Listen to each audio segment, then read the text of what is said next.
I got my knife. Perfect. Got my wine. Even better.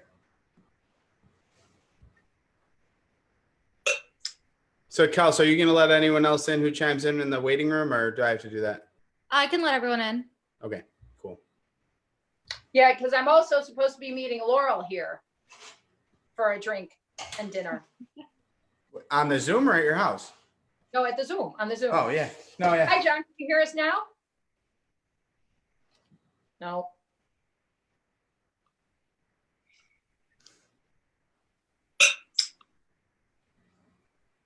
It's funny. There she is. There, yep. Miss Laurel has arrived.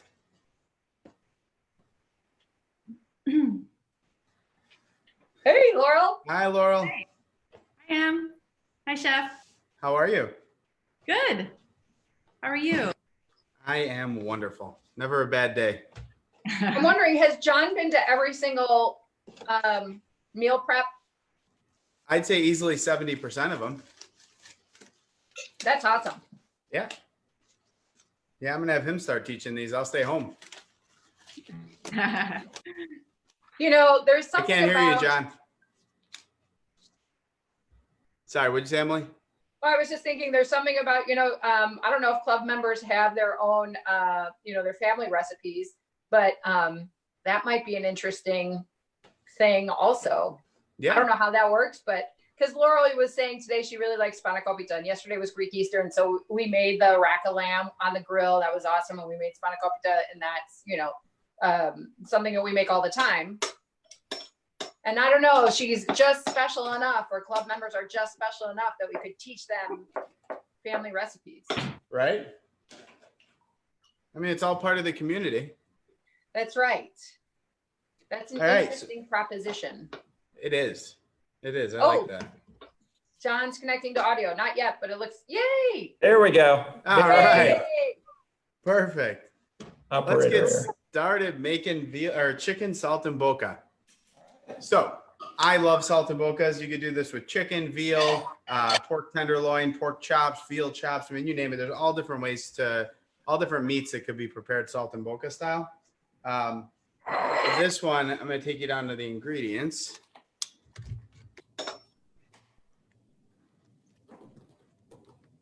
Oh. All right. So we all should have the same ingredients: a chicken breast, sage, and prosciutto. And this is kind of prosciutto. What's that? Yay, prosciutto. I thought you were saying you didn't have prosciutto. I almost had a heart attack. No, are you kidding? That was half the allure for tonight. Butter, chicken stock, white wine, marinara, flour. So this is everything we need to make our saltimbocca. Okay. Now the first thing we're going to do is actually cut our chicken breast and prepare it with the prosciutto and sage. So when you're doing your chicken breast, there's a little trick to make sure you don't lose a finger. And what you do is you take your chicken breast has two sides. It has the rounded side, and then it has the more jagged side. We're going to actually cut from the rounded side. So I place it with the smooth side up, basically the outside of the breast. I put my fingers on an upward angle. Now this hurts the way I can, actually I'm going to give you a better angle here so you can see the way I'm doing this. It was working. Well, then when I'm cutting the breast. So when my fingers are here, I'm keeping them up because I don't want to have this or a thumb here and then I slice and nick my thumb. So I'm going to take this fingers up and then long strokes to separate that chicken breast a little, and then I'll pull it apart. See? And then another long stroke, and I pull it apart again. So let the chicken kind of separate naturally. And this technique is called a butterfly because in the end, it looks like a beautiful butterfly or a heart or whatever you want to call it. Now, when I put the sage and prosciutto on, I like to do it on the inside here where I cut because normally it's a little bit stickier than the outside. So I'll take a leaf of sage and break up some pieces, just a simple little tear. If you want that kind of presentation, you can put just the whole leaf on there. But I like to break it up because then when I'm eating it, I get little pops of sage as opposed to one bite, you end up getting the whole leaf. And then, the rest of the chicken, you don't have any. And we want to use all the sage. No, use one leaf, and the rest is going to go in the sauce for garnish, or just so you could have it to ward away witches and make your house smell nice. Or you can burn it, right? And isn't that how you get rid of bad juju? Right? Yeah. Which I think we all need. So I give you guys some extra. You're talking about blue crabs? Yeah, giant blue crabs. They're huge. Like a monster. All right. So let me know when you guys are at this point. Okay. No one's crying and yelling, so I think you all made it through the slicing without losing a finger. That's a plus sign. That's good. It's a good progress. Well, you've been teaching us well. So I'm going to take the prosciutto and evenly layer it on the chicken, basically making a blanket over the chicken of the prosciutto. that's right. That's what I'm talking about. Prosciutto blankets. Can I take that home with me? It's going to be like the Lady Gaga of chicken. Didn't she wear a prosciutto dress once? She did. Or, yeah, a meat one. So then once the prosciutto's on, we're going to press this down. And what I'm looking to do is press this just so that I know that the prosciutto has stuck to the chicken. And kind of at the same time, I'm taking advantage to uniformly, make this evenly thick all the way through, which will help our cooking process. But once I know that prosciutto is stuck, I can lift up the chicken and it'll be good to go in the flour. So then for the next step, I'm going to take the flour and just a little bit of the salt. I'm not going to use all this salt because prosciutto is pretty salty, especially once you cook it. So I'm just using a pinch of the salt into the flour mix. And then I'm going to take the chicken and dip it into the flour.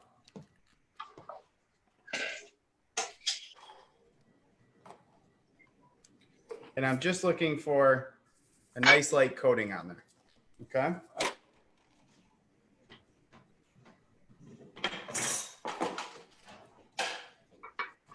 I'm diverting and using corn flour because my sister is gluten intolerant.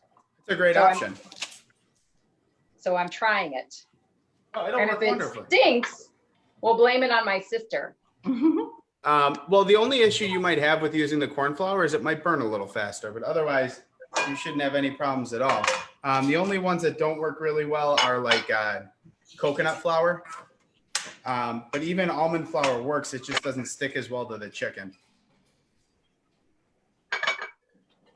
So Good to know because those were our other two considerations. And Yeah, we opted for corn. we use a lot at home of coconut flour and almond flour and things like that in baking, but not as much in savory cooking, except I do make almond flour crusted like chicken fingers for the kids sometimes, just to cut down their gluten intake a little. Almond flour chicken fingers? That sounds kind of good. It's really good. So So your sister's making out pretty good with all this, all your cooking. Don't.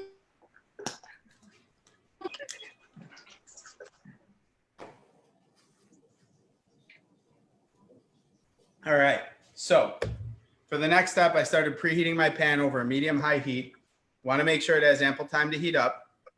And I'm going to add just a healthy layer of oil at the bottom. Not too much, but I want to make sure that there's enough because I can always dump this out before I build the sauce. But I want to make sure there's enough oil that prosciutto is going to fry up nicely and not stick to the pan.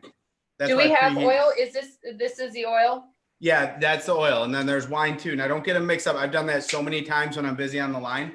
And I take like a beautiful dish and I accidentally dump oil in it instead of wine or vice versa.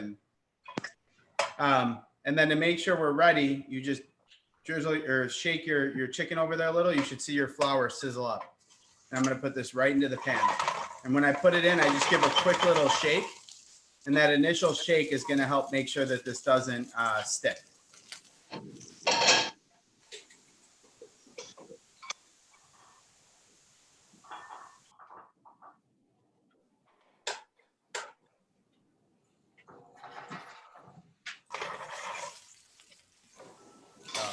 This is such a What good kind smell. do you include? Is it like a cooking wine or just dry white?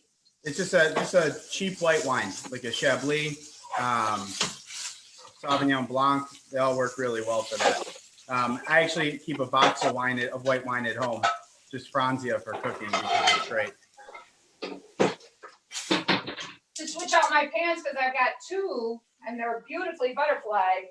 But I don't know if it's gonna fit in my one little pan. That's all right. And you already flipped it, Chef, right? I just flipped it. I'm waiting for you guys. So if you look at my pan, you can see I got a nice little color on the prosciutto, but I have a lot of oil at the bottom. So I'm going to dump some of this out because I went a little too hefty with my amount of oil. And then for the next step, to stop all this cooking, I'm going to add the white wine. So remove from the flame and pour in the white wine. All right, I'm a little nervous.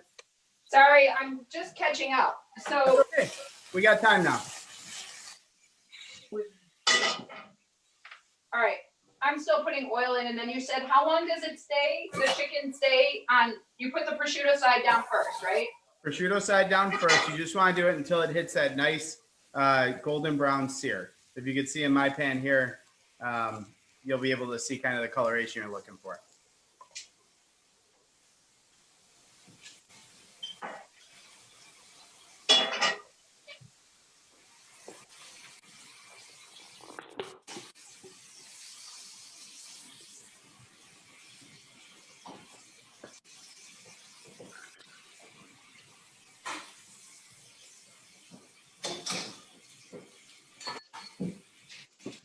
I'll forget it. I should use the same pan. It's not big enough.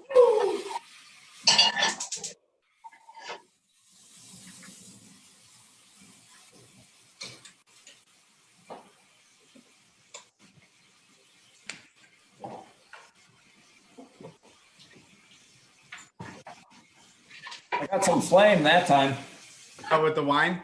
Yeah. Yeah. I did too. I feel like a real chef now.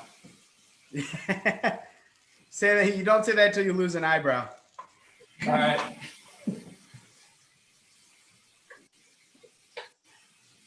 All right, how's everyone doing? Great. Okay, so my wine's reduced by about half. And at this point now, I'm going to add the marinara sauce and about half the chicken stock to start. And based on how big your pan is would determine how much more chicken stock you need. And I'll show you why in a minute.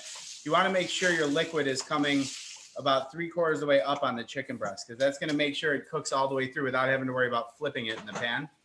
Another option would be to put a little less liquid and take this whole thing and put it in the oven, which works just as well. And the sauce will still reduce down. Okay, I'm sorry, I'm still catching up because now I'm doing two pans because it wouldn't all fit in one pan. So I turn over the chicken and then I pull each saute pan off and put in wine, and that's when but not over the heat, right? That's what Correct, you're saying? and then put it back on the heat and let it reduce down. And you add the butter to this too? Did I miss Not that? yet. We're gonna add that in a second. Okay. But you take the chicken is in there the whole time? Yes. Okay. So the chicken continues to cook in the sauce. That's what's gonna help keep it really moist and juicy.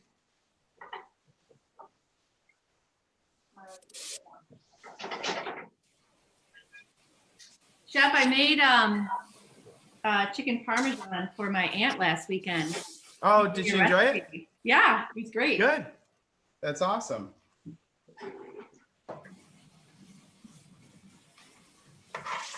If I'm just a little stressful because I'm behind. So I'm just gonna watch your pretty and So drink some wine. there you go. Yeah, you're not missing much. I mean, you're going to be able to catch up in no time because once we start building the sauce, the steps kind of can't stop. So now I have the chicken stock and the marinara, and this is boiling for two reasons. One, to reduce the sauce down, and two, to cook the chicken. So I'm going to add the butter, just about half of what we gave you. And I'm going to throw in 2 more leaves of sage. This is the leaves of sage are going to really fragrance up the sauce and make it really beautiful. And you already put, I missed this, you already put the chicken broth in? Chicken stock and marinara went in at the same time. And that's after half of the wine has reduced, right? That's correct. Okay. Oh, I feel And you so said the official remaining having sage? 2 cans going. Not all the remaining sage, just a couple. Just 2 leaves. Okay. Like I said, we gave you some extra to burn out the bad juju. Oh, it smells so good. I love the smell of sage. Me too. I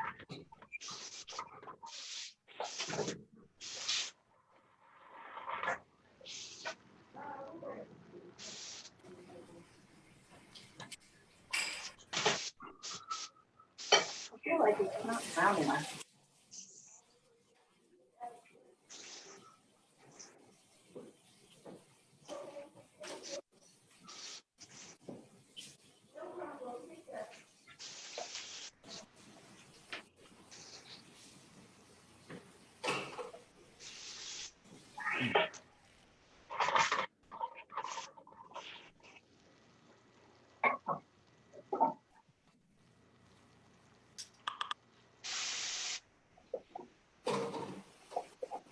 No pressure. All the world's watching, Emily. Well, I've already had some wine, so now I'm feeling a lot better. Good. Some for you, some for the chicken. It's important. All right. So I'm going to show you guys how to check if your chicken's cooked without having to go through a whole process.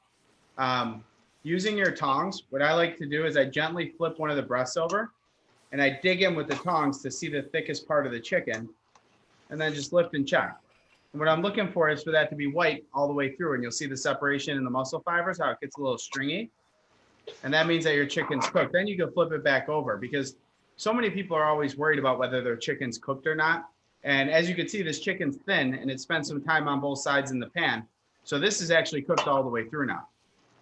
It's amazing how fast it works, but it's great. And at the same time, it's sucked up all these flavors of the sauce, which is really nice. So now what I'm going to do is just let this cook down for another minute, and then I'll go to the plate with it.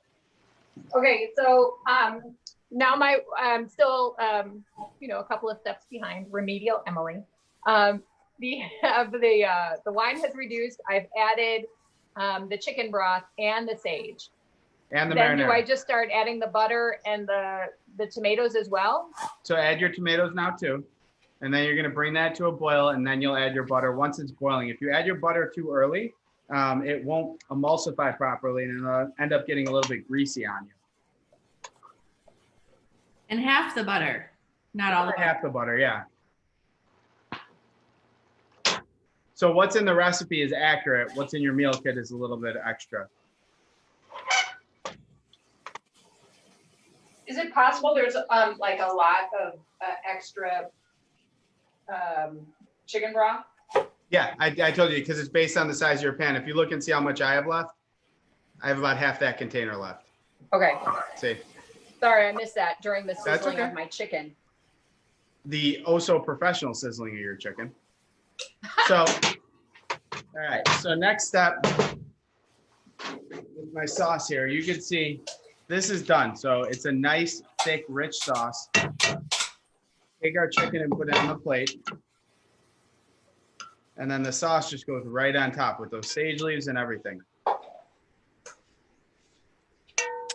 And then what you can do, if you have a little residual sauce, say you make some angel hair pasta, toss it in here. I mean, it's a delicious sauce. It's really wonderful. Yeah. Even I like to saute up some broccoli, like get a good char on it and then toss it in here, or broccolini, even rapini. Right, yeah. And that's it. Hey, Chef, we have a question from Facebook. Yes. What kept the prosciutto on the chicken at the beginning? The pressing process. So when we press it down, it helps it stick. It helps a lot more if your prosciutto is room temperature, but you can do it from cold like we just did too.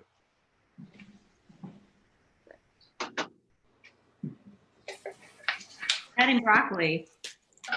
What's that? I just happen to have broccoli, so I'm adding it. It's a great idea. I love broccoli. Me too. Yeah, no, Chef, I'd say I'm your underachiever who's here to cocktail. And then it's lucky that these recipes are so delish because I don't break them. It does. You know what though? Listen, you're knocking it out of the park with it, so you can drink all you want and take your time. Everyone cooks at different speeds. You know, that's the hardest thing about like me cooking with you is I can't go into your office and do what you do as fast as you do, and you can't come into mine and do it. So Right. we just take time and do it together and have fun. Although I don't want to do your work, just for the record. Yeah. It's one of the few things you can't do as fast as Emily does everything. Okay, so my broth and my sage and my tomato sauce is boiling, and now it's appropriate to add butter. Yep. Okay, confirming. John, how's it coming out? Smells delicious. It's still reducing down. Good. Beautiful. And is 1 tablespoon of butter enough for each? Yeah. One's plenty. Okay. One's plenty. You just gave us the extra for our non-existent bread. Exactly. If you want to make garlic bread or anything, you got butter now. Boy, this is also a test in pans. So I have one, I have 2 different pans going, and the one is just more, it browned better in the pan. Like I think, okay, I got to get rid of the other pan and get another one that's good. I have so many pans at home for the same reason. I have that one really awesome pan, and I have the other ones I use just because they're there. And like all my omelets I make in the morning, I make in a regular pan, not a nonstick, just because I'm so used to it. And I figured out how to make it nonstick in that regular pan. So it's funny how you get those pans that you love, and they have those little things about them that are just great to work with. Yeah.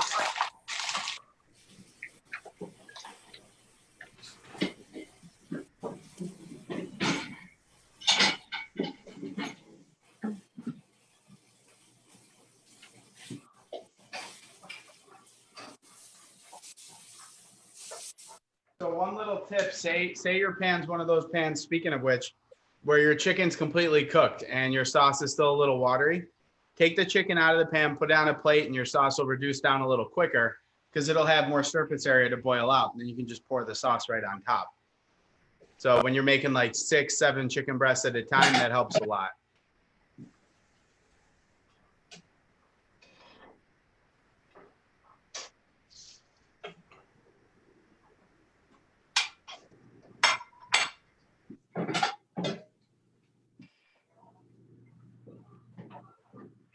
The great thing about the vodka sauce, What's that? it made a ton of it, so I'm still eating it. Yeah. Oh yeah.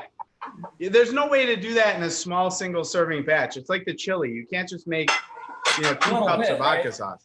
Oh, it's so good. Stuff is so good. It's crazy good. Yeah, I took the stuff I made here home to the kids, and they went crazy over it.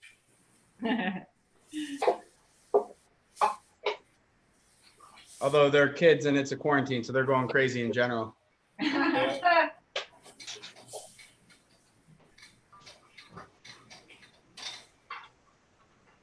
Well, my sauce is still reducing, but I did what you said and took out the thing. It looks really nice.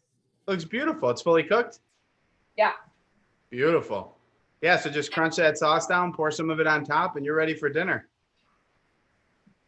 Laurel's got her broccoli going.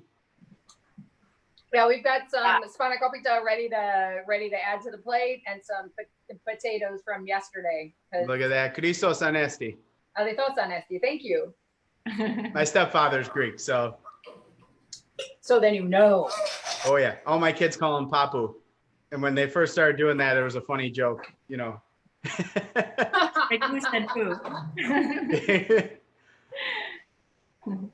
I trained all the kids to call him Poo-Poo instead of Papu, and then he got mad, so now they call him Papu. That's okay. Very cool. Well, So then the awesome. Well, next day, you just like make a pretty garnish. make a pretty garnish. You Okay. could, like sometimes we'll fry it up in like olive oil, like saute it in a pan. It'll get super Oh, crispy, yum. like we do for the bucatini and the wigwam. And that just goes right on top as a beautiful garnish. Sage is great. It's really wonderful. So, any other questions on this one, guys? No, but I want to see Laurel's plate with the broccoli, and I want to see how John played it because I want to see pretty and delicious. Laurel, did you cook the broccoli separate or just throw it in the sauce raw? No, I just threw it in the sauce. That's what I do too. I Nice. love that. Yeah, so I think it needs a little bit of time. You can always add a touch of that chicken stock back in there too, if you want to Okay. just, to help it steam a little.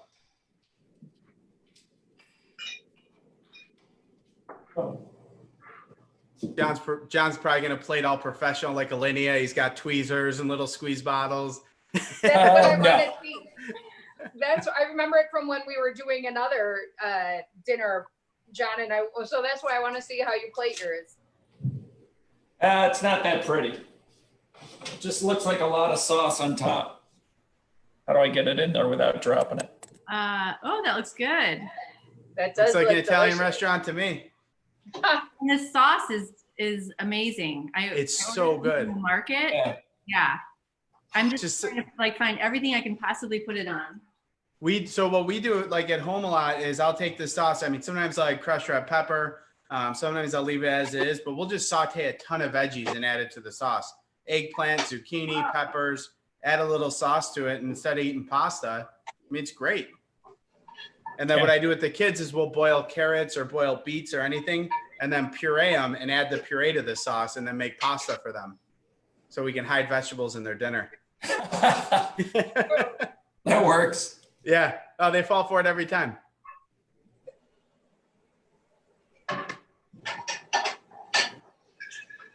All right.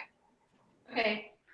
Mine's done, but it's Let's see. like it's all covered, so you can't really Oh, you see the green though? That's pretty Yeah. too.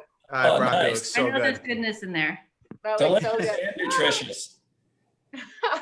Emily, I'll call you after. We can have dinner together. All right. I like it.